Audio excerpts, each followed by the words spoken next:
అందరికీ నమస్తే. తెలంగాణ రాష్ట్ర ప్రభుత్వం ప్రతిష్టాత్మకంగా ఓ పేరును పెట్టింది, రాజీవ్ యువ వికాసం అని చెప్పి. నిరుద్యోగులందరికీ కూడా మేము ఇక రుణాలు ఇవ్వబోతా ఉన్నాం. జూన్ 2వ తారీఖే ప్రొసీడింగ్ ఆర్డర్స్ కూడా ఇవ్వబోతా ఉన్నాం. తెలంగాణ ఆవిర్భావ దినోత్సవం సందర్భంగా అందరికీ పత్రాలు ఇవ్వబోతా ఉన్నాం. 50,000 నుంచి మొదలు పెట్టుకుంటే దాదాపుగా 1,00,000, 2 లక్షలు, 3 లక్షలకు పైగానే పైసలు ఇవ్వబోతా ఉన్నాం. ఎవరికి వచ్చిన పని వాళ్ళు చేసుకోవచ్చు. ఇక ఎవరికి దేంట్లో నైపుణ్యం ఉంటే అవి కొనుక్కొని వాళ్ళు వ్యాపారం పెట్టుకోవచ్చు అని చెప్పి ప్రభుత్వం బాజాప్తా గలం విప్పి గట్టిగా చెప్పింది నిరుద్యోగులందరికీ. దాదాపుగా 5 లక్షల మందికి, ప్రతి నియోజకవర్గానికి 3,500 మందికి 3,500 మందికి 5 లక్షల మందికి దీనికి 6,000 కోట్ల రూపాయలు సిద్ధం చేసినాం అని ప్రతిపాదనలన్నిటి కూడా రెడీ అయిపోయింది. ఇంకేముంది, ప్రొసీడింగ్ ఆర్డర్స్ అని చెప్పారు. మరి జూన్ 2 ఇవ్వలేదు. మరి జూన్ 2 ఇవ్వకపోగా జూన్ 2వ తారీఖున ఏం చెప్పినారంటే అనర్హుల పేర్లు కూడా వచ్చినాయి. అసలు అర్హుల పేర్లు ఎక్కడున్నాయి, అనర్హుల పేర్లు ఎక్కడున్నాయి? ఒకవేళ అనర్హుల జాబితాలే ఉంది అని అనుకుందాం. ఒకవేళ ఉంటే ఒక జిల్లాలో ఉండొచ్చు, లేదా ఒక మండలంలో ఉండొచ్చు. ఒకవేళ ఉన్నా కూడా లిస్ట్ ఒకవేళ రెడీ చేస్తే, అధికారులు తప్పిదాలు చేశారు, అవుట్ సోర్సింగ్ ఉద్యోగస్తులు లేదా కాంట్రాక్ట్ ఉద్యోగస్తులు, పర్మనెంట్ ఉద్యోగస్తులు తెస్తే మరి లిస్ట్ బయట పెట్టాలి కదండి. లిస్ట్ బయట పెట్టాలి. ఎప్పుడు పెట్టాలి? జూన్ 2వ తారీఖు పెట్టాలి.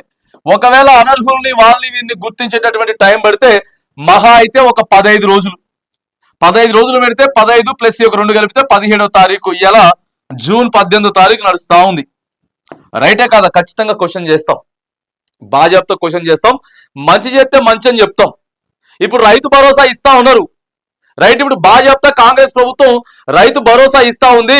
రాజకీయాలు మనకు అవసరం లేదు, ఓట్ల కోసమే ఇస్తా ఉన్నారు రైతు భరోసా అని చెప్పి ప్రతిపక్షాలు మాట్లాడితే, లేదు ఇప్పుడు వర్షాలు కూడా వస్తా ఉన్నాయి కదా, మనకి ఆడ పంట పండించుకోవడానికి సహాయపడతాయి పైసలు, పెట్టుబడి సాయం ఇప్పుడు ఇవ్వడం కరెక్టే, బాజాప్తా ప్రభుత్వం మంచి పని చేస్తా ఉందని చెప్పి చెప్పినాం. రైతుల ఖాతాలలో పైసలు పడతా ఉన్నాయి.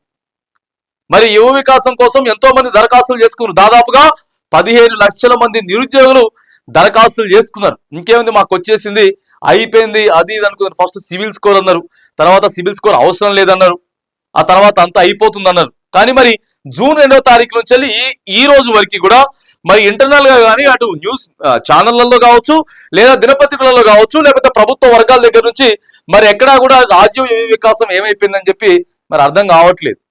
మరి ఏమైపోయింది, దానికి కేటాయించినటువంటి బడ్జెట్ ఏమైపోయింది? ఎందుకంటే మార్చి, ఏప్రిల్లోనే రాజీవ్ యువ వికాసం కింద మనం 6,000 కోట్ల రూపాయలను ఖర్చు పెడతా ఉన్నాం. సో మార్చి, ఏప్రిల్ పోయింది, మే, జూన్ కూడా వచ్చినది. కాపీలన్నీ తయారైపోయినాయి, పేర్లన్నీ తయారైపోయినాయి అన్నారు. మరి అర్హుల్ని గుర్తిస్తున్నామని చెప్పారు. మరి ఇప్పటికైనా సరే ప్రభుత్వం అర్హుల్ని గుర్తించండి.